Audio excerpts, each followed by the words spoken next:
Face aux besoins, en tout cas, d'une unité de traitement sur ce département, en effet, depuis de nombreuses années, l'ensemble des professionnels n'ont pas d'exutoire pour pouvoir traiter leurs déchets. Ils les mettaient soit, je dirais, à la poubelle ou les stockaient. C'est en tout cas les éléments que nous avions. Les hôpitaux dépensaient énormément, en tout cas, d'argent, puisqu'en fait leurs déchets étaient stockés en conteneurs pour pouvoir être expédiés en Guadeloupe et traités. Et nous avons été sollicités, en tout cas fort de notre expérience, puisque nous sommes basés sur les 3 départements, de pouvoir apporter des solutions ici. Donc nous avons ici derrière moi la nouvelle unité, que nous avons en tout cas installée en juillet 2013. Nouvelle unité avec une nouvelle technologie, bien entendu, à micro-ondes, respectant les dernières normes. Une unité respectueuse de l'environnement qui consomme très peu d'eau, qui tourne à l'électricité et qui permet aujourd'hui de pouvoir, quand je donne cet exemple, on prend 100 kg et aujourd'hui on en sort avec cette machine 80 kg.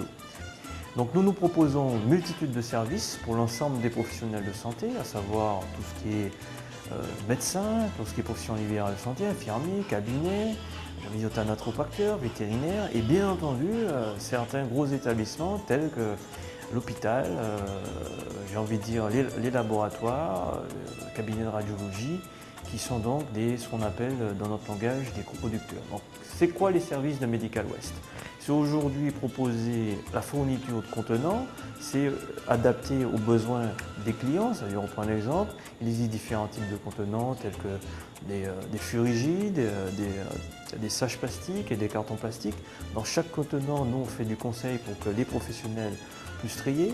Face à ça derrière, bien entendu, lorsqu'ils ont produit et mis convenablement ce type de déchets dans les contenants, nous proposons un service sur mesure de collecte.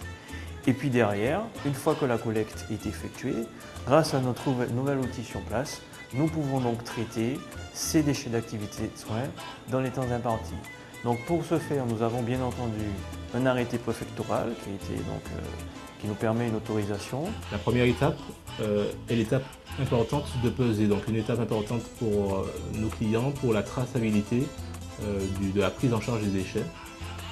La seconde étape avec ce banaliseur est le chargement même des déchets dans la cuve prévue pour. La troisième étape est l'étape de lancement du cycle en fait, de broyage et de stérilisation. Donc dès le lancement du cycle, le banaliseur se met à broyer en fait, les déchets au moyen de lames rotatives. L'étape suivante est la stérilisation des déchets broyés à plus de 100 degrés pendant 20 minutes afin d'assurer en fait, la stérilisation complète des déchets. La décontamination réside essentiellement dans la stérilisation, donc dans une montée en température à 100 degrés et dans le fait de laisser les déchets en fait, à 100 degrés pendant plus de 20 minutes.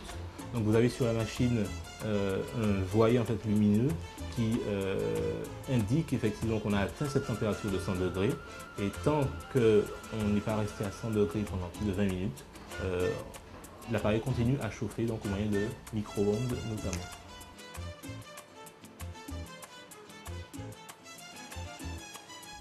Au bout du cycle en fait, qui dure en moyenne 40 minutes, les déchets broyés et stérilisés sont prêts à être déchargés avec une réduction en poids d'au moins 20% et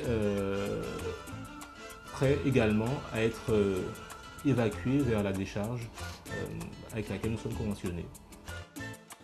Aujourd'hui, Medical Waste propose un service adapté, sur mesure, à l'écoute de ses clients, capable de travailler dans différentes horaires et surtout permettant de traiter enfin sur le département, j'ai envie de dire, l'ensemble des déchets d'activités de soins à risque infectieux.